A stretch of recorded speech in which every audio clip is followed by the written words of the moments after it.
स्वागत है आप सभी का माइंड ब्लोइंग क्लासेज के यूट्यूब चैनल पर। मेरा नाम है ज्ञानेन, मैं पढ़ाता हूँ आपको केमिस्ट्री में आज हमारा लेसन हो जाएगा फिनिश्ड। नहीं होगा तो हम कर देंगे, तो बस आपको धैर्य बनाए रखना है और पढ़ते जाना है, नोट करता है और समझना है। जो समझना है कमेंट कर देना, अगले वीडियो में समझा देंगे। ठीक है, चले स्टार्ट करें। चैनल को सब्सक्राइब नहीं है सब्सक्राइब कर लेना, अच्छा लगे तो शेयर कर देना। चलो स्टार्ट करते हैं। कल हमने देखा था एक वैद्युत कण संचलन देखा था, थोड़ा सा इस पर मैं बोलना चाहूँगा। वैद्युत, क्योंकि डाउट आया था मेरे पास, वैद्युत कण संचलन। इसमें क्या होता था, यू आकार की नली लेते थे, कोलाइडी विलयन भर देते थे, 2 इलेक्ट्रोड लगा देते थे, धारा प्रवाहित कर देते थे, तो कोलाइडी कण विपरीत आवेशित इलेक्ट्रोड की ओर क्या कर देते थे, गति करते थे। इसी की क्रिया क्या बोलते थे, वैद्युत कण संचलन। अगर धन कोलाइडी कण होता तो धन कण संचलन कहलाती थी, अगर ऋण कोलाइडी कण होता था तो ऋण कण संचलन कहलाती थी। ऐसा था। यहाँ पे इसमें कोलाइडी कणों का ही संचलन होता है या फिर गति, कोलाइडी कण ही गति करते हैं। एक हो जाती है विद्युत परासरण, इलेक्ट्रिक ऑस्मोसिस, विद्युत परासरण। इसमें क्या होता है, इसमें जो होता है कोलाइडी कण इसमें नहीं, इसमें कोलाइडी दोनों में फर्क समझ लेना। इसमें कोलाइडी कण गति करते हैं और इसमें कोलाइडी कण को क्या बोलेंगे हम, प्रक्षिप्त प्रावस्था बोलेंगे। यही तो बोलेंगे, कोलाइडी कण बोले तो क्या, प्रक्षिप्त प्रावस्था। और दूसरा क्या होता है, परिक्षेपण माध्यम।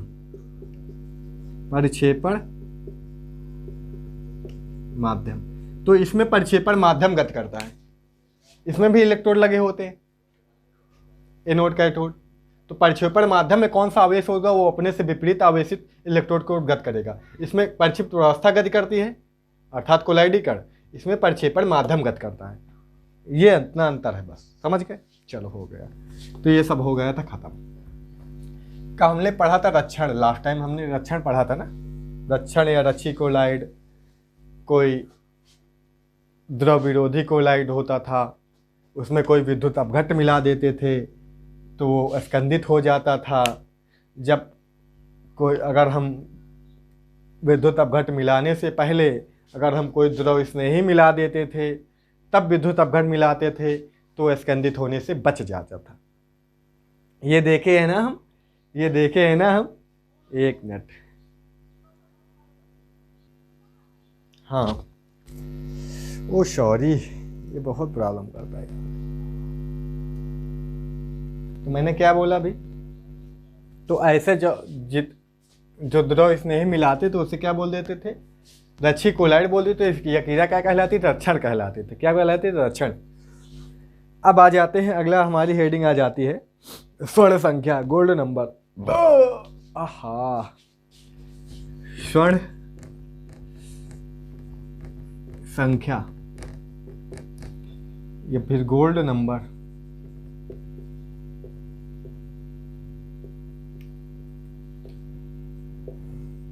समझा देते हैं कुछ, फिर डिफिनेशन लिखाते हैं तो आपको समझ में आ जाएगा, नहीं तो आप सालों गुजार देंगे, समझ ही नहीं पाएंगे। देखो,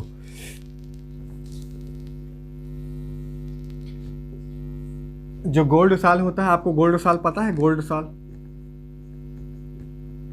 साल क्या होता है, लियोफिबिक होता है, अर्थात द्रव विरोधी कोलाइड होता है।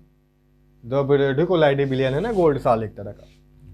तो द्रव विरोधी, इसमें अगर कोई विद्युत अपघट्ट मिला देंगे, कुछ ना कुछ मिल ही जाएगा, तो क्या होगा, या अवक्षेपित हो जाएगा। तो कोलाइडी विलयन गोल्ड साल का खत्म हो जाएगा, नुकसान हो जाएगा।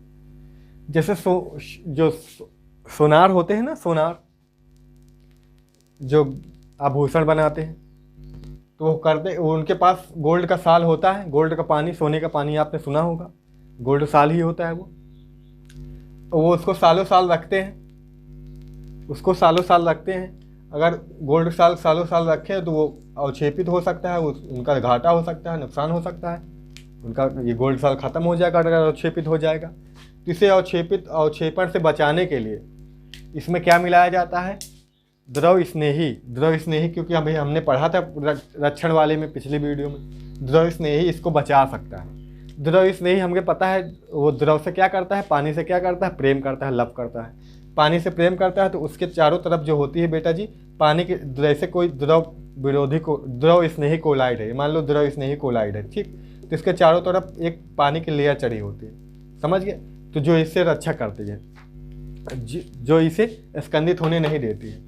और जब इससे मिला देते हैं जब गोल्ड साल में या फिर किसी अन्य द्रव विरोधी में द्रव स्नेही को मिला देते हैं तो इसके चारों तरफ लेयर बना लेता है अपनी। तब जो विद्युत अपघट्ट आता है वो इस पर अटैक करता है, उस पर नहीं कर पाता है, इसका तो कुछ उखाड़ ही नहीं पाता है विद्युत अपघट्ट। तो क्या होता है, ये तो बचा ही रहता है, अपने साथ साथ फिर गोल्ड साल या फिर किसी भी द्रव जो हम रक्षण में पढ़े थे, द्रव विरोधी कोलाइड को अवक्षेपित होने से बचा लेता है। तो जितनी अमाउंट की ज़रूरत होती है, जैसे कि 10 ml, अब मैं जो डाटा एक्सपेरिमेंट से जो डाटा बताएगा वो डाटा बताता हूँ। 10 ml गोल्ड साल, 10 ml गोल्ड साल, 10 ml गोल्ड साल, और इसमें कौन सा विद्युत अपघट्ट मिलाने पर यह अवक्षेपित हो जाती है? 10 ml, इसी का 10%, 10 ml का 10% NaCl, 10% NaCl मतलब समझते हो? 10 ml का 10%, पॉइंट इतने ml में देखे तो हम NaCl को पॉइंट इतने ml जाएगा NaCl,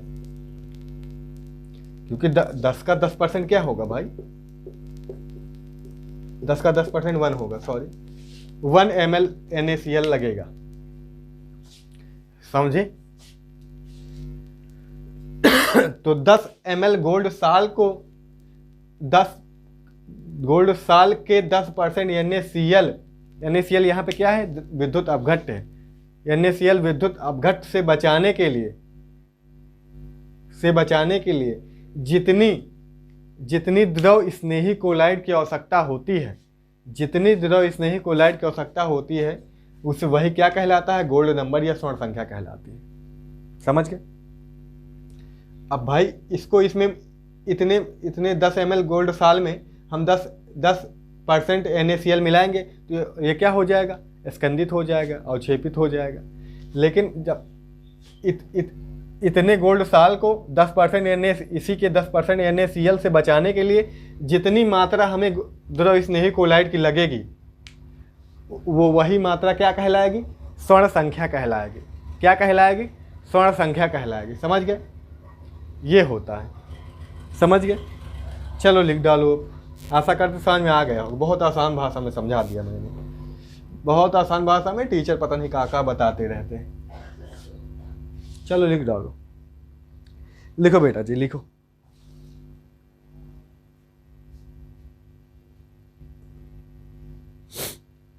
लिखो, किसी द्रव स्नेही कोलाइड की वह न्यूनतम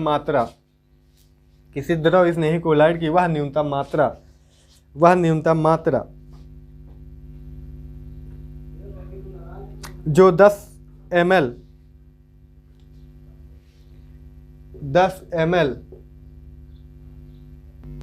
गोल्ड साल का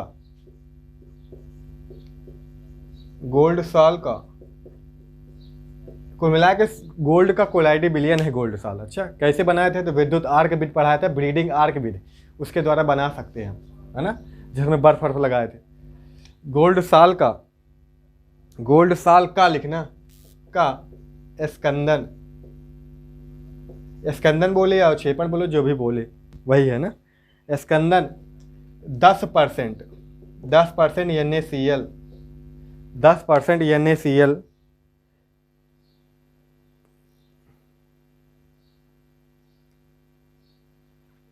का, इसी का जो 10 ml गोल्ड साल का ही 10%, ठीक है,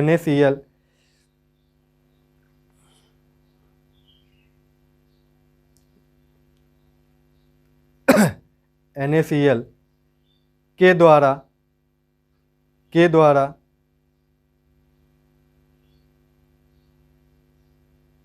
द्वारा होने से रोक सके,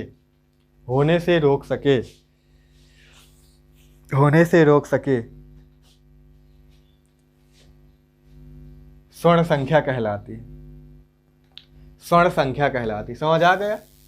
तो किसी द्रव स्नेही कोलाइड की वह न्यूनतम मात्रा जो 10 ml गोल्ड साल का 10% NaCl के द्वारा स्कंदित होने से क्या करे, रोक सके, वह क्या कहलाएगी, स्वर्ण संख्या कहलाएगी। समझ गए। और भी जितनी भी तरह की परिभाषा लिखोगे, चाहे जैसी भी लैंग्वेज है, अब आप समझ जाएंगे। कुछ एक्सपेरिमेंट से डाटा आया, उसको आप लिख लीजिए।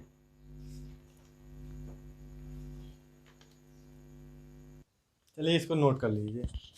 यहाँ पे हीमोग्लोबिन लिखा है। अच्छा, तो ये जो द्रव स्नेही कोलाइड होती है, एक तरह क्या करते हैं, रक्षी कोलाइड का ही कार्य करते हैं। ये तो समझ ही गए होंगे, क्योंकि रक्षण करते हैं, उसको बचाते हैं। तो रक्षिक स्टार्च, पहले स्टार्च है, इसकी यहाँ पे जो मिलीग्राम, यहाँ पे जो मात्रा इनकी दी हुई है मिलीग्राम में दी हुई है। किसमें दी हुई है, मिलीग्राम में। स्टार्च अगर स्कंदत होने से बचाते हैं हम, स्टार्च की इतनी मात्रा, इतनी मिलीग्राम की आवश्यकता होगी। गोंद की बात करें तो इतने मिलीग्राम की आवश्यकता होगी। हीमोग्लोबिन की बात करें तो 0.01% इतने मिलीग्राम की आवश्यकता होगी। जिलेटिन की बात करें, जिलेटिन की सबसे कम मात्रा ही इसको स्कंदित होने से बचा लेती है।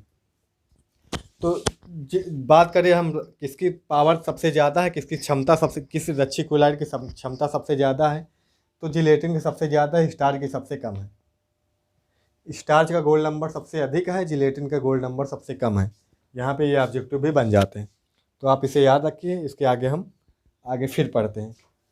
ठीक है बेटा जी, लाइट चली गई है, लाइट आती है तो फिर आगे पढ़ते हैं। ठीक है, थैंक यू सो मच। तो आशा करते हैं कि ये समझ में आ गया होगा। तो आपको पूछा जाए सबसे ज़्यादा किसमें रक्षी कोलाइड की क्षमता होती है, तो जिलेटिन में होती है। जिलेटिन, क्योंकि जिलेटिन की सबसे कम मात्रा ही 10 ml गोल्ड साल को अवक्षेपित होने से बचा लेती है। और इसकी देखो, स्टार्च की सबसे ज़्यादा डालना पड़ता है, स्टार्च की बहुत ज़्यादा मात्रा लगती है, तो स्टार्च बहुत कम पावरफुल है। और चीज़ बताएं, स्टार्च आलू में पाया जाता है, आलू में जो होता है स्टार्च ही होता है। कौन सा कार्बोहाइड्रेट होता है, स्टार्च होता है। अब आगे हम पढ़ लेते हैं कोलाइडी विलयन के महत्व या उपयोग, जो भी कहो, कोलाइडी विलयन का महत्व।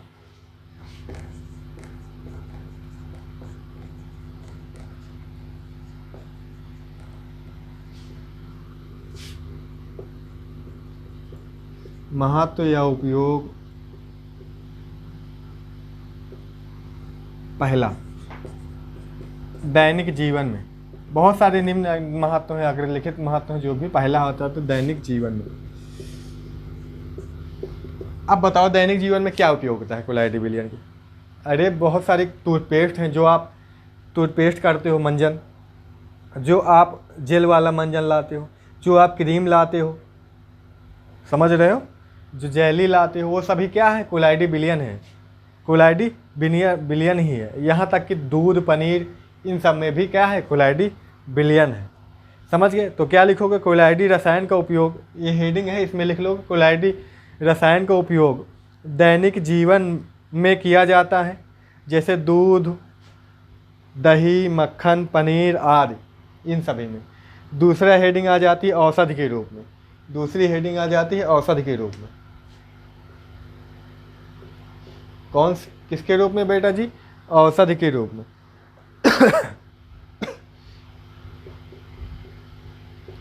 औषधि के रूप में।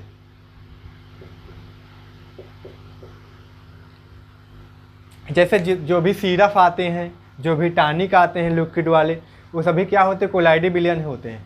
तभी तो कोलाइडी कण उसमें जो गतिशील कम हो जाती है, नीचे बैठने लगते हैं, तभी तो हम सेक करते हैं, हिलाते हैं। डॉक्टर क्या करता है, हिलाते हैं, या फिर हम हिला के दवा लेते हैं सिरप वगैरह को। वो सभी कोलाइडी विलयन के रूप में ही होते हैं। जैसे लिखो इसमें, कोलाइडी विलयन का उपयोग औषधियों के रूप में किया जाता है, क्योंकि इस रूप में औषधियाँ अत्यधिक प्रभावशाली होती हैं। जैसे दंत दंत मंजन हो गया, और क्या होगा, मलहम हो गया, सिरप हो गई, टॉनिक हो गई, ये सभी। चलो दूसरा भी हो गया। तीसरा आ जाता है हमारा, तीसरा आ जाता है धुएं के अवक्षेपण में। क्या आ जाता है, धुएं के अवक्षेपण में, अवक्षेपण में। धुएं का अवक्षेपण मतलब धुएं को अवक्षेपित करना, धुएं को रोकना, इकट्ठा करना। धुएं में क्या होता है, कार्बन होता है, हमें पता है, यानी उससे हमें कार्बन निकालना है कुल मिला के, ठीक है। इसके लिए भी एक सिस्टम होता है, एक ऐसे कुछ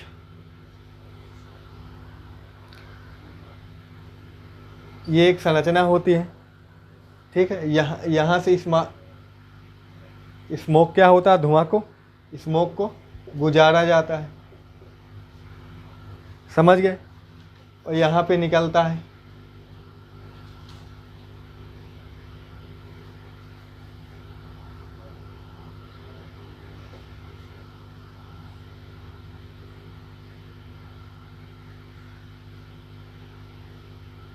समझ रहे हो, ऐसे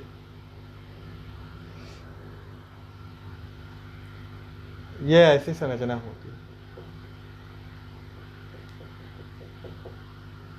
यहाँ पे गर्म हवा निकल जाती है, इसको आप बना लेंगे, गर्म हवा निकल जाती है,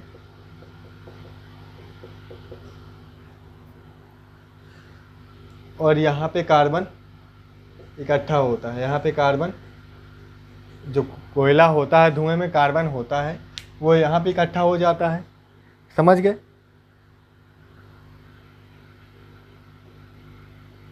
हो सकता है आपके बुक में कुछ दूसरी तरह का फिगर दिया हुआ है, तो आप इसे बना लेंगे, ठीक है बेटा जी। ये एक सिस्टम होता है, इसी में से धुआं गुजारते तो यहाँ पे कोयला इकट्ठा हो जाता है और गर्म हवा बाहर निकल जाते, लिख लेंगे। धुआं कार्बन तथा गर्म हवा का कोलाइडी होता है। धुआं में क्या होता है, गर्म हवा तथा कार्बन होता है, कोलाइडी होता है। जब धुएं को कोट्रेल, क्या बोलते हैं इसको, कोट्रेल, कोट्रेल अवक्षेपक से गुजारा जाता है तो कार्बन के कण अवक्षेपित हो जाते हैं तथा गर्म हवा बाहर निकल जाती है। क्रोटिल अवक्षेपक, इसका नाम लिख लेना। हो गया। अब नदियों के डेल्टा बनने में अगली हेडिंग आ जाती है, नदियों के डेल्टा बनने में।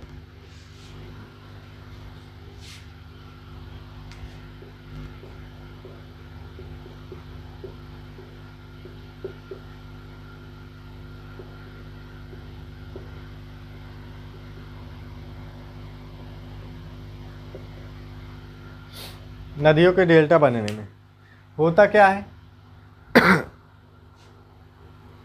जैसे जब नदियाँ कब डेल्टा बनाती हैं, नदियाँ जहाँ पे समुद्र से मिलती हैं वहीं पे डेल्टा बनाती हैं।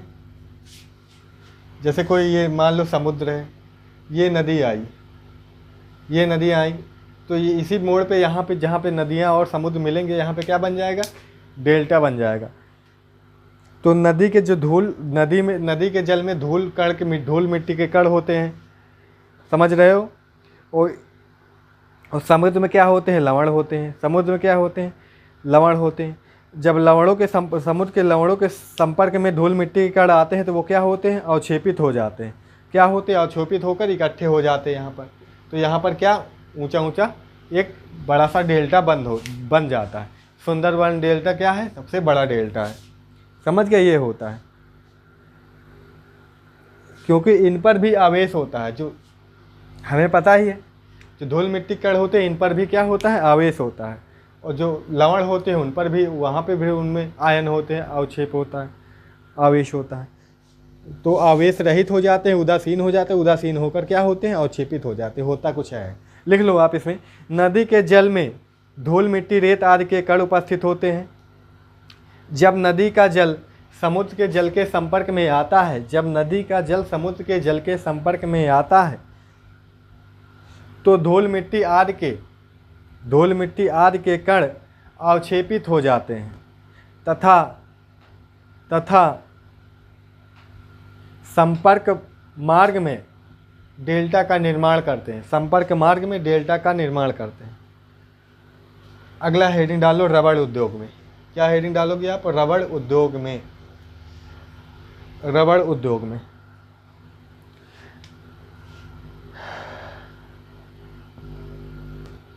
पांचवी हेडिंग डालो रबड़ उद्योग में। जो रबड़ का पेड़ होता है उसमें जो दूध प्राप्त होता है वो तो बोलते हैं लैक्टस। क्या बोलते हैं? क्या बोलते हैं? लैक्टेक्स बोलते हैं। ठीक है, और लैक्टस से ही क्या बनता है? रबड़ बनता है। समझ गए? लैक्टस से ही क्या बनता है? रबड़ बनता है। जो रबड़ का कण होता है वो ऋणावेशित होता है ना, ऋणावेशित होता है। जो लिख लो आप, रबड़ के पेड़ से प्राप्त रबड़ के दूध को लैक्टेस कहते हैं। लैक्टेस कहते हैं, जिसमें रबड़ के कण कोलाइडी अवस्था में उपस्थित होते हैं। रबड़ के कण कोलाइडी अवस्था में उपस्थित होते हैं। विद्युत अपघट्ट द्वारा रबड़ के कणों को अवक्षेपित किया जाता है। विद्युत अपघट्ट को मिला देंगे तो वो अवक्षेपित हो जाएंगे, उन पर आवेश खत्म कर देंगे। ऋणावेशित होते हैं जनरली जो रबड़ के कण होते हैं, और तो नीचे बैठ जाएंगे, उनको हम बाहर कर लेंगे, रबड़ हमें मिल जाएगा। समझ गए? वो इकट्ठे हो जाएंगे। और विद्युत अपघट्ट द्वारा अवक्षेपित किया जाता है, जिससे रबड़ प्राप्त होता है। और भी बहुत, चर्म उद्योग में भी इसका उपयोग है, औद्योगिक उत्पादन में भी है, आकाश का कोहरा धुआं ये सब में भी है, रक्त का स्कंदन करने में भी इसका उपयोगिता है, जल के शोधन में भी इसकी उपयोगिता है, गटर से गंदगी दूर करने में भी इसकी उपयोगिता है। बाकी बहुत सारे हैं, आप पढ़ सकते हैं, आप पढ़ सकते हैं। अगला आ जाता है हमारा टॉपिक पायस। तो हेडिंग डालेंगे पायस, हेडिंग डालेंगे इमल्सन पायस। क्या होते हैं? कोलाइडी विलयन की वह अवस्था या फिर कोलाइडी विलयन की वह अवस्था जिसमें प्रक्षिप्त प्रवस्था तथा परिक्षेपण माध्यम दोनों द्रव अवस्था में उपस्थित होते हैं। क्या समझे? जो प्रक्षिप्त प्रवस्था होगी वो भी लिक्विड होगा, जो प्रक्षेपण माध्यम होगा वो भी लिक्विड होगा। ऐसा है तो वो क्या कहलाता है? पायस कहलाता है। ऐसा कोई कोलाइड है तो वो क्या कहलाता है? पायस कहलाता है। फिर आगे लिख लें, पायस दो प्रकार के होते हैं। पहला आ जाता है OW टाइप या ऑयल इन वाटर वाला। दूसरा आ जाता है WO type, water in oil वाला।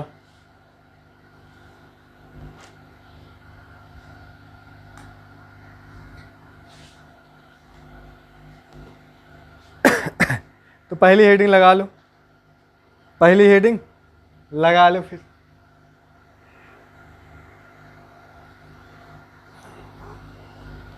Oil in water, oil in water. देखो,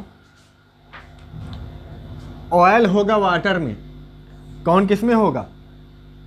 ऑयल होगा वाटर में, तो वाटर की मात्रा अधिक होगी, वाटर की मात्रा अधिक होगी। इसमें क्या होगा? इसमें क्या होगा? ऑयल होगा। क्या होगा? ऑयल होगा।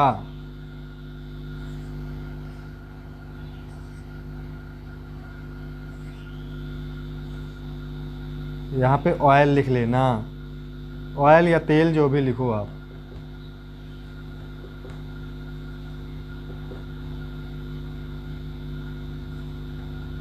ऑयल वसा भी बोल सकते हैं। ऑयल वहाँ पे ऑयल है तो वसा भी जरूरी नहीं।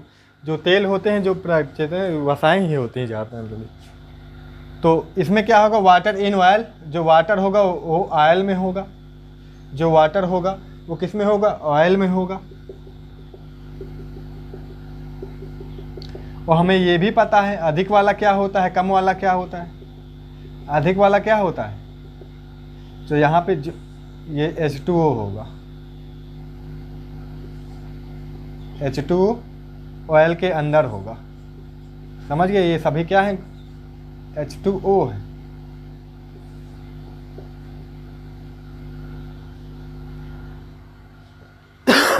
समझ रहे हो? आप थोड़ा सा बड़ा भी बना सकते हैं। तो इसमें जो ऑयल होगा वो कौन सा माध्यम है, प्रक्षिप्त प्रवस्था है, क्योंकि जो कम मात्रा है वो क्या होगी, प्रक्षिप्त प्रवस्था होगी। जो ऑयल है प्रक्षिप्त प्रवस्था है, जो जो जल है ये क्या है, जल, ये क्या बोलेंगे, परिक्षेपण माध्यम। कौन सा माध्यम है ये, परिक्षेपण माध्यम है। इसमें अपोजिट है, ये क्या है, ऑयल जो जल है ये प्रक्षिप्त प्रवस्था है।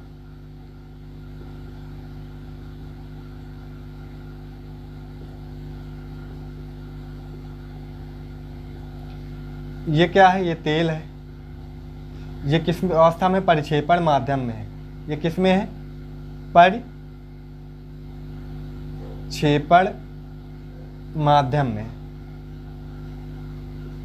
समझ गए। तो ये फिगर बनाने हैं, इनके बारे में थोड़ा थोड़ा आप ऐसे भी लिख सकते हैं, इनके नीचे भी लिख सकते हैं, ऐसे भी लिख सकते हैं, अलग अलग हेडिंग डाल के भी लिख सकते हैं। ये हेडिंग डालेंगे आप, फिर उसमें लिखेंगे, फिर ये फिगर बनाएंगे। तो लिखिए, इस प्रकार के, इस वाले में लिखिए, इस प्रकार के पायस में जल परिक्षेपण माध्यम, जल परिक्षेपण माध्यम, जबकि ऑयल मतलब तेल परिक्षिप्त प्रवस्था के रूप में उपस्थित होता है। परिक्षिप्त प्रवस्था के रूप में उपस्थित होता है, जैसे दूध, समझ गए, जैसे दूध। जल की मात्रा अधिक होती है, उसमें जो फैट होता है वो दूध में उपस्थित होता है, दिखता नहीं जनरली। इस वाले में लिखो, इस प्रकार के पायस में तेल परिक्षेपण माध्यम, जबकि जल परिक्षिप्त प्रवस्था के रूप में उपस्थित होता है, जबकि जल परिक्षिप्त प्रवस्था के रूप में उपस्थित होता है, जैसे कि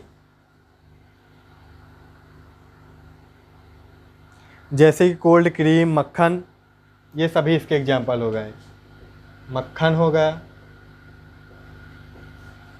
कोल्ड क्रीम आदि, ये सभी एग्जाम्पल हो जाते हैं। चलो, ये हो गया ख़त्म। अगला आ जाता है पायस बनाने की विधि। पायस बनाने की विधि,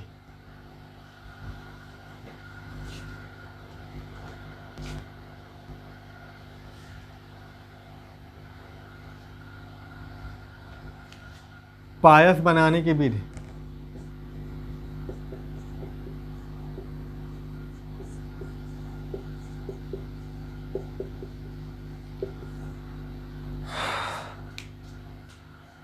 है भाई, पायस बनाने की विधि जल्दी से देख लेते हैं, फिर लेक्चर ख़त्म करते हैं। देखो, हमें पता है जो ऑयल होता है वाटर से मिक्स नहीं होता है। ये दोनों एक दूसरे से नफरत करते हैं, एक दूसरे में घुलते नहीं हैं, एक दूसरे में मिलते नहीं हैं। ये हमें पता है ना ये बात। तो करते क्या हैं, प्रेशर अप्लाई करके इन दोनों को पास ला सकते हैं, पायस बना सकते हैं। प्रेशर अप्लाई करना अच्छी बात है, पर क्या प्रेशर ख़त्म होने पर ये दोनों एक दूसरे से दूर चले जाएंगे, तो अस्थाई पायस बन नहीं पाएगा। अस्थाई पायस बनाने के लिए इनमें एक तीसरा पदार्थ मिलाते हैं, जिसे पायसी कारक बोलते हैं। क्या बोलते हैं, पायसी कारक, इमल्सीफायर बोलते हैं, कारक बोलते हैं।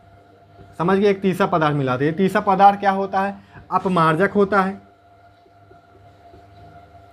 या साबुन होता है। अपमार्जक या साबुन। मिश्र संरचना यहाँ पर भी बनती है। मिश्र संरचना में हमें बताया था ना, जो पूंछ वाला भाग होता है C17H35 COO Na, जो पूंछ वाला भाग होता है ये इतना, और जो हेड वाला भाग होता है धनावेशित, ये ऋणावेशित। पूंछ वाला भाग किसमें घुलनशील होता है, ऑयल में, और ये हेड वाला भाग किसमें घुलनशील होता है, वाटर में। तो दोनों आपस में, इधर एक तरफ को ऑयल जुड़ जाएगा, एक तरफ वाटर जुड़ जाएगा, तो दोनों के आपस में इसकी मदद से, साबुन या अपमार्जक की मदद से जुड़ जाते हैं, जिससे एक अस्थाई पायस बन जाता है। समझे, यही होता है इसमें। तो आप इसे नोट कर लीजिए। चलिए नोट कीजिए। एक बड़े पात्र में तेल तथा जल का मिश्रण लेकर उच्च दाब पर एक सकरे नाजल, इसी का मतलब गुजारते हैं। नाजल द्वारा, एक तरह की नली है, नाजल द्वारा नाजल द्वारा चिकनी सतह पर स्प्रे किया जाता है, चिकनी सतह पर स्प्रे किया जाता है, जिससे ऑयल वाटर में मिलकर पायस का निर्माण करता है, पायस का निर्माण करता है। एक अस्थाई पायस बनाने के लिए उसमें एक तीसरा तत्व मिलाया जाता है, जिसे पायसी कारक बोलते हैं, जिसे पायसी कारक अथवा इमल्सीफायर बोलते हैं। ठीक है, यह साबुन तथा अपमार्जक होते हैं। और क्या रोल करता है साबुन तथा अपमार्जक, ये मैंने समझा दिया किस तरह जोड़ता है। अब पायस की उपयोगिता देख लेते हैं, पायस का यूज क्या है। तो पायस के उपयोग आप हेडिंग डाल लीजिए, पायस के उपयोग।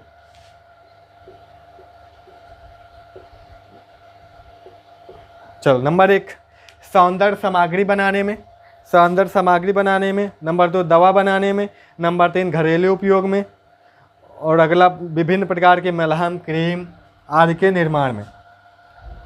ठीक है, सौंदर्य सामग्री बनाने में, दवा बनाने में, और घरेलू उपयोग में विभिन्न प्रकार के जैसे क्रीम, मलहम आदि सबके निर्माण में।